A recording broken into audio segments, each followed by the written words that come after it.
Comparing yourself to someone pound for pound isn't the most effective way to make leaps and bounds forward, or make any kind of subjective or objective movement in the direction you want to go in. Welcome to The Bear Perspective. I'm Bear Malik. I'm a student of life and I study psychology. I want to share with you some lessons and perspectives that I wish I could have learned a lot sooner in life. Imagine you're a prospective bodybuilder for a moment. And imagine that you look up to Arnold Schwarzenegger.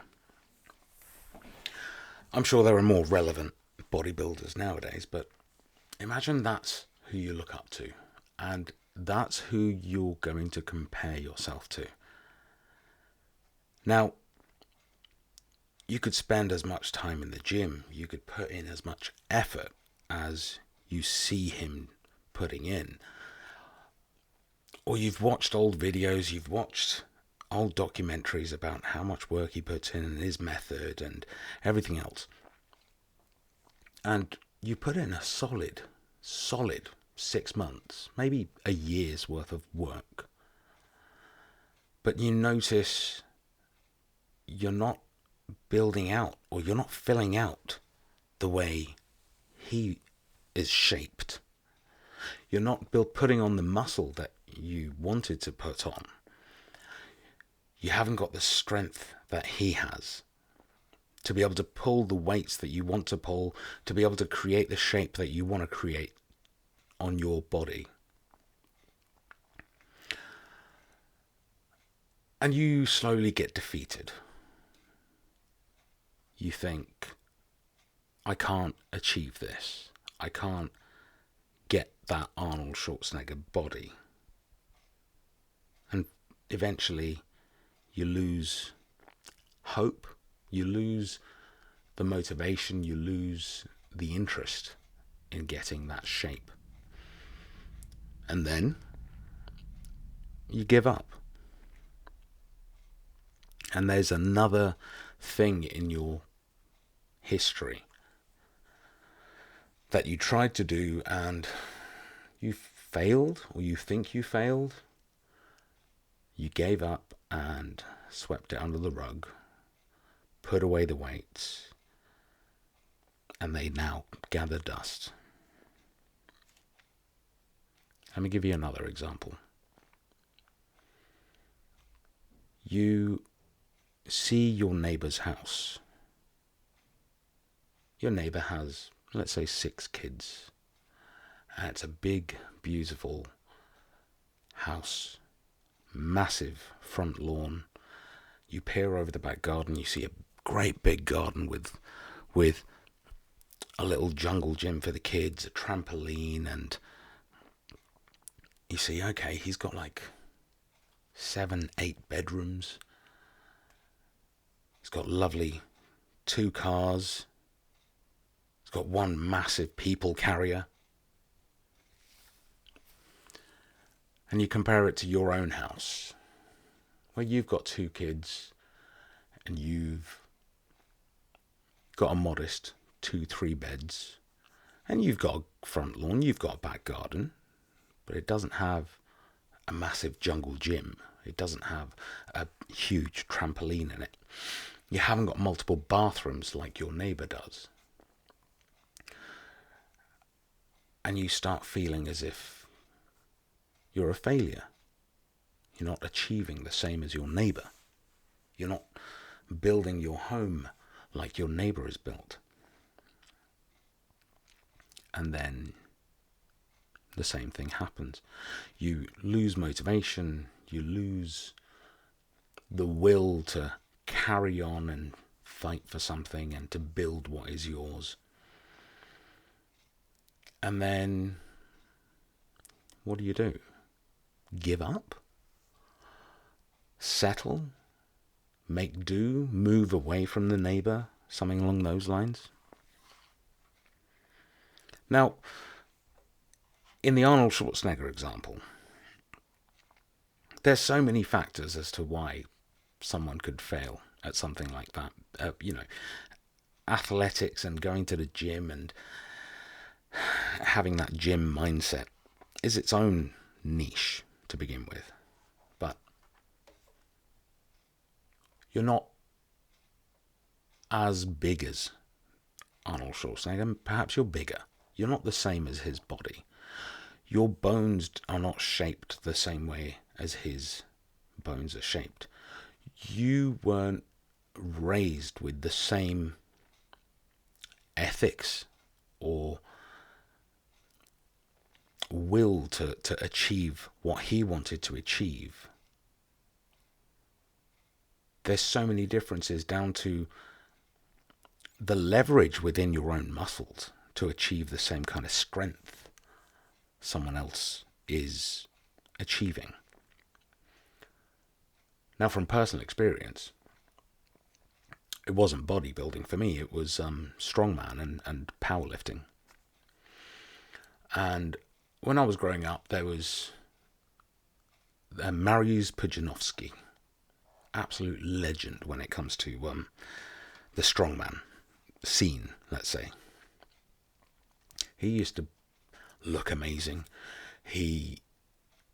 I'm sure he still does, to be fair, actually. I'm pretty sure he had an MMA fight with Eddie Hall relatively recently. But anyway, I used to look up to him, and just in my teens and early 20s, hearing the numbers on the weights that he's lifting during the competitions. And I'm now comparing myself to him, and there's me as a relative noob in the gym, struggling to push 30 kilograms off my chest in the gym, in a bench press.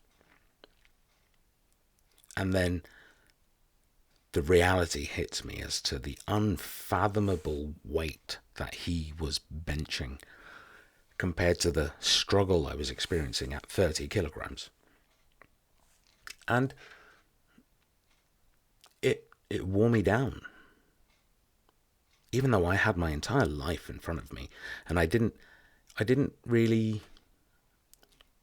plan out how I would be able to achieve the first 100 kilograms, to then the second, to eventually, the third 100 kilogram on my chest that I could push away from me. And I tried to lift heavier and heavier. Poor form, poor technique, ended up injuring myself. And then for a very long time, and when I say a very long time, I mean decades, I gave up bench presses. Partly because of the injury, but partly because I had mentally put myself up against the absolute GOAT at the time of strongman. And this was something I could never achieve. Now, I went on to deadlift and squat much heavier weights eventually, and I hadn't compared myself to him on those. Now that I look back at my youth, but again, that's a slightly different story. But that's my personal experience with comparing myself to someone that I looked up to, and I wanted to achieve the same greatness as him. As a very naive young man, I'll put it there. And when we talk about the story of the house, your neighbour's house, you don't have the same responsibilities as your neighbour. Your neighbour has 6 children to feed, plus himself and his partner, or her partner. You don't have the same necessity to keep a roof over your head as your neighbour. Your neighbour may outwardly look like he's living the life, living in a very big home, very big garden, very big front lawn, multiple cars. But that car exists because he has a need and a responsibility to transport his 6 children. You have a need to transport and care for your 2 children, I think, as an example. So what do I mean by all of this? You're comparing yourselves to others. And although having people to look up to is a great thing, comparing yourself to someone pound for pound isn't the most effective way to make leaps and bounds forward, or make any kind of subjective or objective movement in the direction you want to go in. Let's put Instagram influencers, for example. People look at their social media feeds, Facebook feed, Instagram feeds, and they see this perfect life. And these perfect lives are, first of all, incredibly highly curated lives. For every picture that you see or video you watch, there's probably half a dozen to a dozen pictures and videos that weren't shared with the world, where things went wrong, where the take was incorrect, or they didn't have that fancy car in the background that day. And then you have to also remember this is compounded by the fact that most of these influencers will bank a lot of content, a lot of their pictures, a lot of their videos, and a lot of those unique experiences. And they will slowly feed them out to the world in the future when there isn't anything interesting going on in their life. And to see these weird, novel, amazing things happening in other people's lives daily as you're scrolling through social media, again, you start to compare yourself to those people, thinking, I don't live such an exciting life. I get up, I brush my teeth, I go to work, come back, eat my dinner, go back to bed. Now, when you compare yourself to someone's social media feed, you're always going to lose that battle, because you're not curating your life and displaying it to the world. And I can probably put down a very confident bet that you're not even recording your life. And when I say record, I don't mean by video or photos, but you're not saving the great moments in your life for posterity by sharing it with someone, or taking a photo or taking a video of it, curating it, and then putting it up on social media. You experience the positive things, and before you know it, those moments have fleeted past.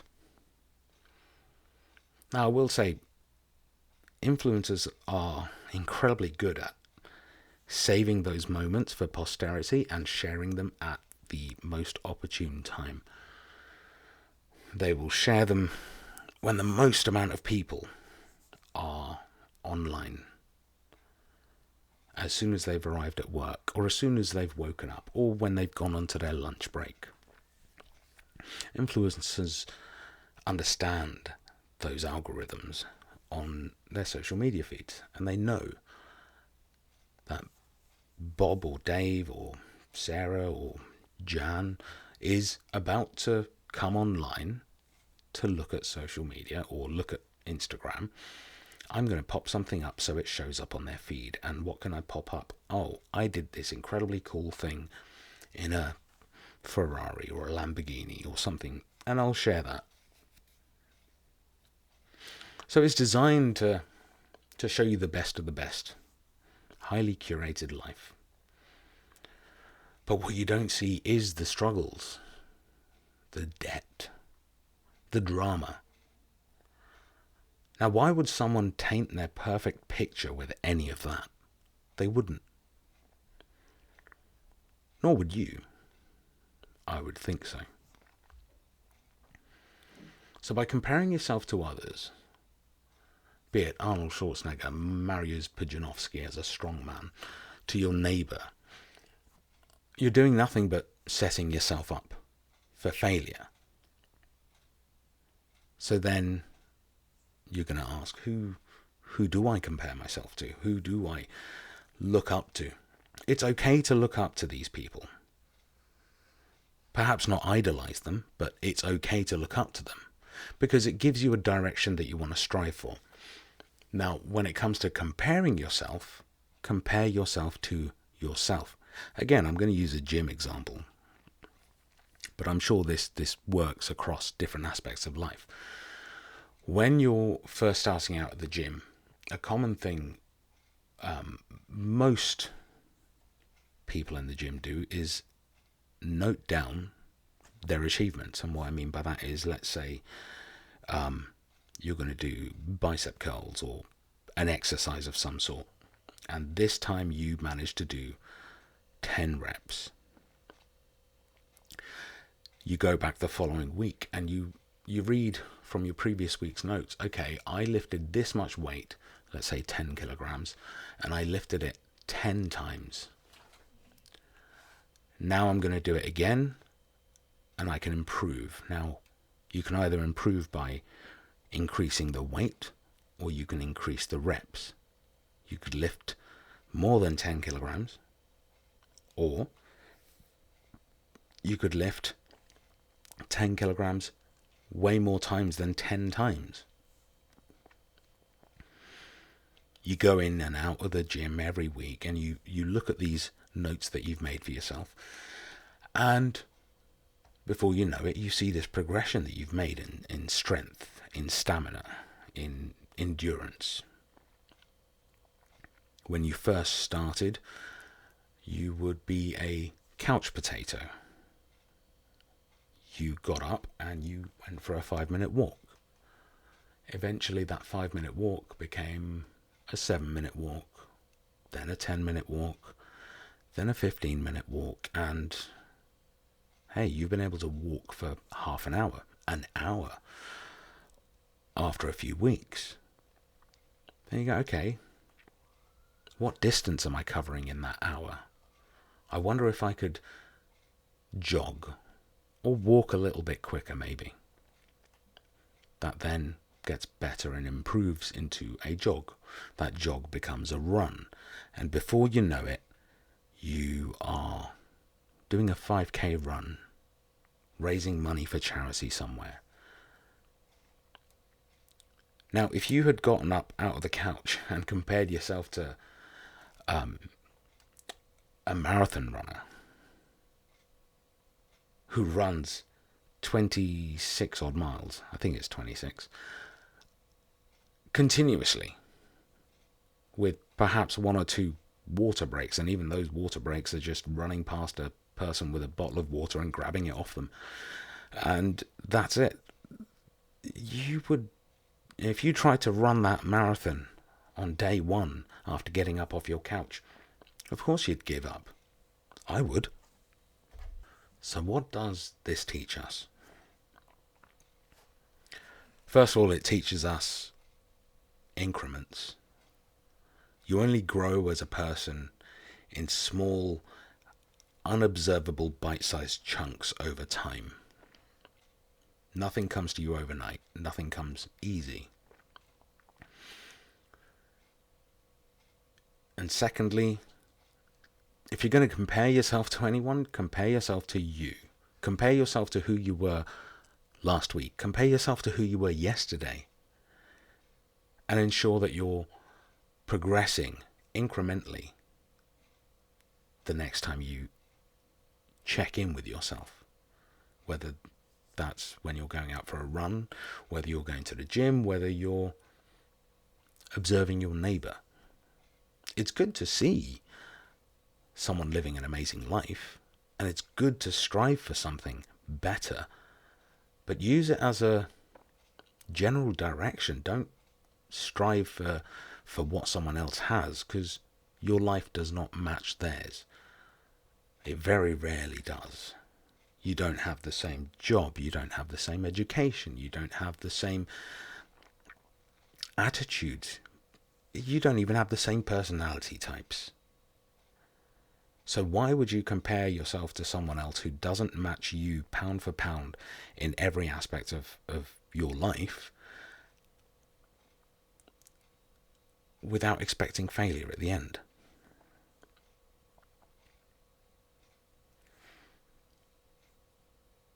So you make one incremental change. One of the psychologists I follow is Dr. Jordan Peterson. I believe in one of his books he says, I'm going to be ad-libbing and summarizing here, so don't quote me on this, but it's, you want to make improvements, you want to be 1% better than you were yesterday. Now, the thing is with this is, over time, over the course of a year, making that one incremental change of 1% from yesterday, making yourself a better person day by day by day, means you could be a completely new person the same day next year. Whether it's something you want to improve physically, whether you want to go to the gym more often, whether you want to find a better job, where you want to have a better relationship, you want to be a better father, a better son, a better mum, or a better sister. Make one tiny incremental change from yesterday. And this will work for even some of the what we consider menial things like smoking. You smoke 40 cigarettes a day? Make one incremental change the following day. Smoke 39 instead of 40. The day after that, 38. Smoke one less cigarette a day, and before you know it, you're down to 1, maybe 2 cigarettes a day. That seems like a huge jump. It is overnight, but don't do it overnight. Do it over the course of weeks, over a month. And habits take time to develop. And one thing with habits is, don't let more than 2 days go past with you skipping that habit. If you are deciding to go to the gym, don't let more than 2 days pass where you skip the gym. And there is something that you have to hold yourself accountable for.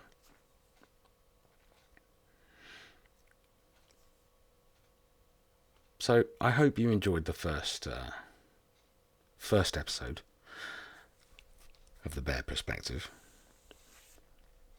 And we'll talk about more of this kind of stuff next time. Love you lots. I'll speak to you later.